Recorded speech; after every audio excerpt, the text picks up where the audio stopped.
வணக்கம். இது சமூக மீடியாவின் இன்றைய உலக செய்தி அறிக்கை. முதலில் தலைப்புச் செய்திகள். ஹார்மோஸ் ஜலசந்தியில் கப்பல்கள் மீது தாக்குதல், ஈரானுக்கு டொனால்ட் ட்ரம்ப் கடும் எச்சரிக்கை. ஆயுதப்படைகள் எப்போதும் தயார் நிலையில், பிரித்தானியா ஈரானுக்கு பதிலடி. செங்கடலில் மீண்டும் தாக்குதல், மேலும் மோதல் வெடிக்கும் அபாயம், ஐநா சிறப்பு தூதர் கடும் எச்சரிக்கை. ட்ரம்பின் மிரட்டல்கள் அமெரிக்காவின் விரக்தியை காட்டுகின்றன, ஈரான் சாடல். ஈரானின் ஏவுகணை மற்றும் ஆளில்லா விமான தாக்குதல்கள் வெற்றிகரமாக இடைமறித்ததாக குவைத் அறிவிப்பு. ஈரானுக்கு எதிரான கடற்படை முற்றுகை, 12 வர்த்தக கப்பல்கள் திருப்பிவிடப்பட்டதாக சென்காம் தகவல். இனி விரிவான செய்திகள். மத்திய கிழக்கில் அமெரிக்கா மற்றும் ஈரான் இடையான மோதல் மீண்டும் தீவிரமடைந்துள்ளதால் சர்வதேச அளவில் பெரும் பதட்டம் உருவாகியுள்ளது. ஈரான் மீது அமெரிக்கா தொடர்ந்தும் 12வது நாளாக தாக்குதல் நடத்தி வருகின்ற நிலையில் போர் நிறுத்த ஒப்பந்தத்தை அமெரிக்கா ரத்து செய்வதாக அறிவித்துள்ளது.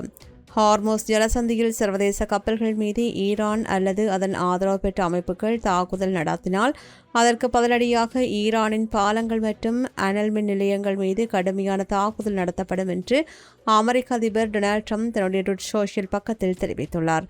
மேலும் எதிர்காலத்தில் வர்த்தக கப்பல்கள் அல்லது சவுதி அரேபிய கப்பல்கள் மீது ஹவுதி கிளர்ச்சியாளர்கள் நடத்துகின்ற எந்த ஒரு தாக்குதலுக்கும் ஈரானே பொறுப்பேற்க வேண்டும் என்றும் தெஹ்ரானும் அதன் ஆயுதப்படைகளும் கடுமையான இராணுவ தண்டனைகளை எதிர்கொள்ள நேரிடும் என்றும் அவர் உறுதியளித்தார்.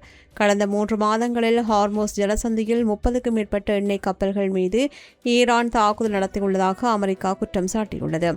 செய்தி நிறுவனம் ஒன்றுக்கு அளித்த பேட்டியில் ட்ரம்ப் ஈரான் மீது முன்னபோதும் இல்லாத வகையில் ஒரு மிகப்பெரிய இராணுவ தாக்குதலை தொடுப்பது குறித்து ஆலோசித்து வருவதாகவும் இது குறித்து இறுதி முடிவை எடுக்கும் தருவாயில் இருப்பதாகவும் தெரிவித்தார்.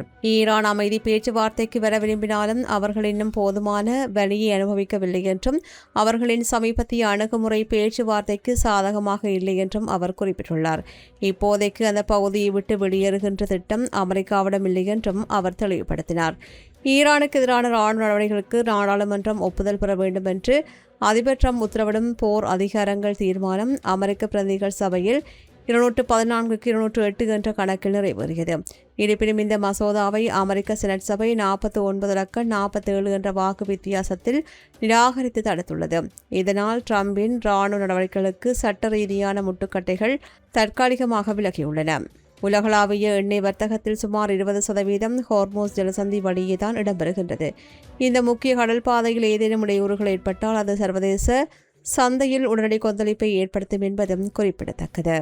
அமெரிக்காவின் போர் விமானங்கள் பிரித்தானிய வான்படை தளங்களை பயன்படுத்த அனுமதி அளித்ததைத் தொடர்ந்து ஈரான் விடுத்த எச்சரிக்கைக்கு பிரித்தானிய அரசு தகுந்த பதிலடி கொடுத்துள்ளது. நாட்டின் பாதுகாப்பை உறுதி செய்ய தங்களது ஆயுதப்படைகள் 24 மணி நேரமும் தயார் நிலையில் இருப்பதாக பிரித்தானிய அரசு அதிகாரப்பூர்வமாக அறிவித்துள்ளது.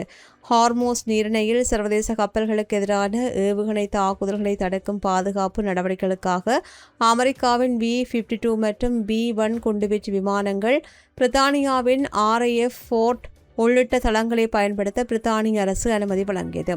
இதற்கு கடும் எதிர்ப்பு தெரிவித்த ஈரானின் புரட்சிகர காவல்படை மேற்கு ஆசியாவின் இஸ்லாமின்மைக்கு பிரித்தானியாவின் வரலாற்று பங்களிப்பு காரணம் என்று கூறி எச்சரிக்கை அறிக்கை ஒன்றை வெளியிட்டது.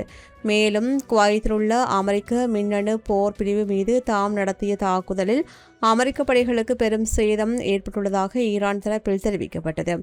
ஈரானின் இந்த எச்சரிக்கையை தொடர்ந்து பிரித்தானிய அரசாங்கத்தின் செய்தி தொடர்பாளர் வெளியிட்டுள்ள அறிக்கையில், நமது மண்ணிலோ அல்லது வெளிநாடுகளிலிருந்தோ எந்தவிதமான தாக்குதல்கள் நடந்தாலும் ஐக்கிய ராஜ்யத்தை பாதுகாக்க நமது ஆயுதப்படைகள் 24 மணி நேரமும் தயார் நிலையில் உள்ளதாக தெரிவித்தார். ராயல் நேவி, பிரிட்டிஷ் ஆர்மி மற்றும் ராயல் ஏர்ஃபோர்ஸ் ஆகிய நவீன பாதுகாப்பு திறன்களை கொண்டு நேட்டோ கூட்டாளிகளுடன் இணைந்து வான் மற்றும் ஏவுகணை பாதுகாப்பிற்கான அடுக்கு அணுகுமுறைகளை செயல்படுத்தி வருகின்றோம் என்று தெரிவித்தார். மேலும் சர்வதேச சட்டத்திற்கு உட்பட்டு தனது மக்களையும் நாட்டின் நலன்களையும் கூட்டாளிகளையும் பிரித்தானியா உறுதியாக பாதுகாக்கும் அதே வேளையில் இந்த பகுதியில் ஒரு விரிவான போர் நிலைக்கு இழுக்கப்படாமல் இருப்பதிலும் கவனம் செலுத்தி வருவதாக அரசு தரப்பில் விளக்கம் அளிக்கப்பட்டது. செங்கடலில் வர்த்தக கப்பல்கள் மீதான தாக்குதல்கள் மீண்டும் தொடங்கியுள்ள நிலையில் இது ஏமனை மேலும் ஒரு தீவிரமான மோதலை நோக்கி தள்ளிவிடும் என்று ஏமனுக்கான ஐக்கிய நாடுகள் சபையின் சிறப்பு தூதர் கவலை தெரிவித்துள்ளார். செங்கடல் வழியே செல்கின்ற சர்வதேச கப்பல்கள் மீது அன்சார் அல்லாஹ் அமைப்பினர் நடத்தி வருகின்ற தாக்குதல்கள் மற்றும் அதனால் கடல்சார் போக்குவரத்தில் ஏற்பட்டுள்ள இடையூறுகள் பெரும் கவலை அளிப்பதாக ஐநா தூதர் சுட்டிக்காட்டியுள்ளார். இதுகுறித்து ஹான்ஸ் குரோன்ஃபெர்க் வெளியிட்டுள்ள அறிக்கையில், பதற்றத்தை அதிகரிக்கும் நடவடிக்கைகள் ஏமன் நாட்டை மேலும் ஒரு பெரிய மோதலை நோக்கி இட்டுச் செல்லும் என்றும் இது ஏமன் மக்களின் ஏற்கனவே நிலவுகின்ற துயரங்களையும் துன்பத்தையும் மேலும் ஆழப்படுத்தும் என்றும் அவர் தெரிவித்தார். 2022ஆம் ஆண்டு எட்டப்பட்ட வரலாற்று சிறப்புமிக்க போர் நிறுத்த ஒப்பந்தத்தை பாதுகாப்பதும் பிராந்திய அளவில் பரந்த மோதல்கள் வெடிக்காமல் தடுப்பதுமே தனது தற்போதைய முதன்மை இலக்கு என்று அவர் தெரிவித்தார்.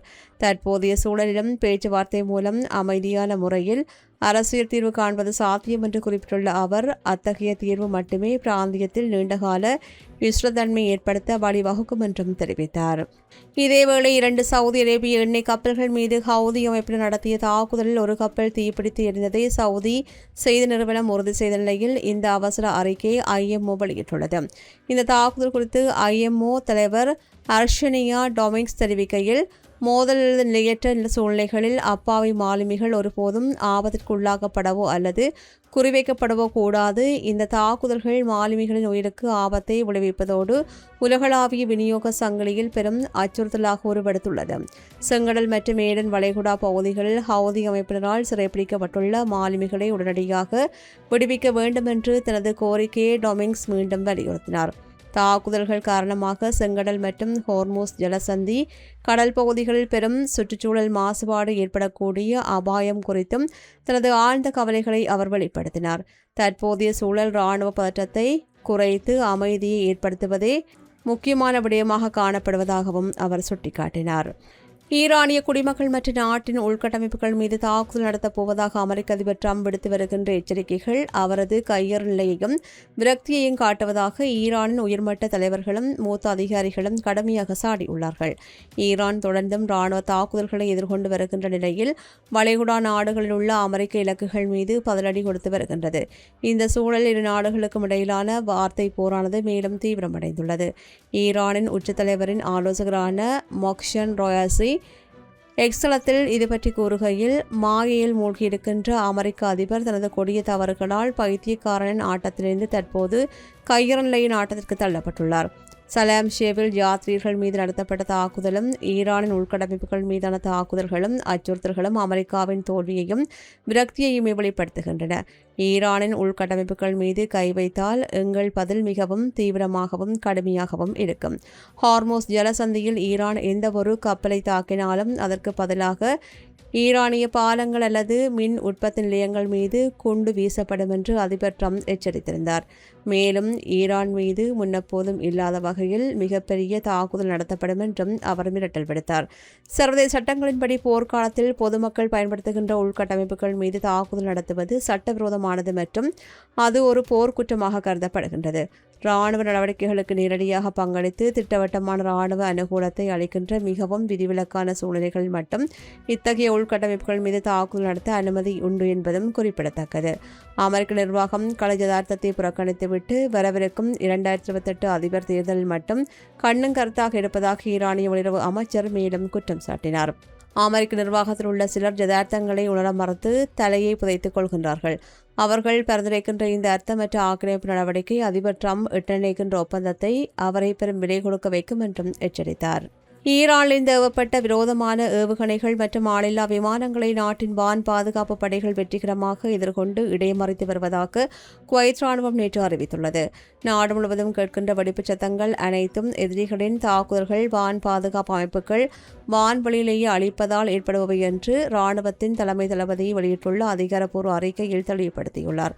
முன்னதாக வியாழக்கிழமை மாலையில் குவைத் மற்றும் ஈராக்கிற்கிடையான அப்தாலி எல்லை கடக்கின்ற பகுதியை குறிவைத்து எதிரிகளின் ஆளில்லா விமானங்கள் தொடர்ச்சியாக தாக்குதல் நடத்தின. இதுகுறித்து பாதுகாப்பு அமைச்சகத்தின் செய்தி தொடர்பாளர் பிரிகேடியர் ஜெனரல் சவுத் அப்துல் அல் அசீஸ் தெரிவிக்கையில், அப்தாலி எல்லை பகுதியில் நடத்தப்பட்ட ட்ரோன் தாக்குதல்களால் கட்டிடங்கள் மற்றும் பொருட்களுக்கு சேதம் ஏற்பட்டுள்ளது. இருப்பினும் நல்வாய்ப்பாக யாருக்கும் காயம் அல்லது உயிரிழப்பு ஏற்படவில்லை என்று குறிப்பிட்டார். தொடர்ந்தும் வான்வழி அச்சுறுத்தல்கள் நடைபெறுவதால் பொதுமக்கள் அனைவரும் அமைதி காக்குமாறும் அவர் மேலும் தெரிவித்தார். ஈரானுக்கு எதிராக மீண்டும் கடற்படை முற்றுகையை தொடங்கிய 9 நாட்களில் இதுவரையில் 12 வர்த்தக கப்பல்கள் வேறு பாதைக்கு திருப்பிவிடப்பட்டுள்ளதாகவும் ஒரு கப்பல் செயலிழக்க செய்யப்பட்டுள்ளதாகவும் அமெரிக்க மத்திய கட்டளை மையம் தெரிவித்துள்ளது.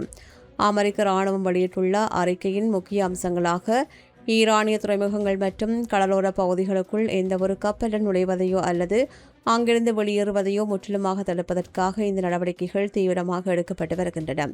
கடற்படை முற்றுகை விதிகளுக்கு பணிய மறுத்த அல்லது விதிமீறல்களில் ஈடுபட்டதாக கூறப்படுகின்ற ஒரு கப்பலை அமெரிக்க படைகள் சீரழக்கச் செய்தன. இருப்பினும் இந்த சீரழக்கப்பட்ட கப்பலின் பெயர் எந்த நாட்டிற்கு சொந்தமானது அல்லது அந்த நடவடிக்கையின் முழுமையான பின்னணி குறித்த கூடுதல் விவரங்களை சென்காம் மேலதிகமாக வெளியிடவில்லை என்பது குறிப்பிடத்தக்கது. இவை சமீபத்தில் வெளியான செய்திகளின் தொகுப்பாக காணப்படுகின்றன. செய்திகள் பற்றிய உங்களுடைய கருத்துக்களை கீழே இருக்கும் கமெண்ட்ஸ் பக்கத்தில் மறக்காமல் பதிவிடுங்க. மீண்டும் மற்றொரு காணொளியில் உங்களை சந்திக்கின்றேன். நன்றி. இது போன்ற பல செய்திகளை தெரிந்து கொள்ள நம்முடைய சமூக மீடியா யூடியூப் சேனலை சப்ஸ்கிரைப் செய்து அருகிலுள்ள பெல் பட்டனை கிளிக் செய்யுங்கள். மேலும் செய்திகளை உடனுக்குடன் தெரிந்து கொள்ள சமூகமீடியா.com என்ற இணையதளத்தின் வாயிலாக எங்களுடன் இணைந்திருங்கள்.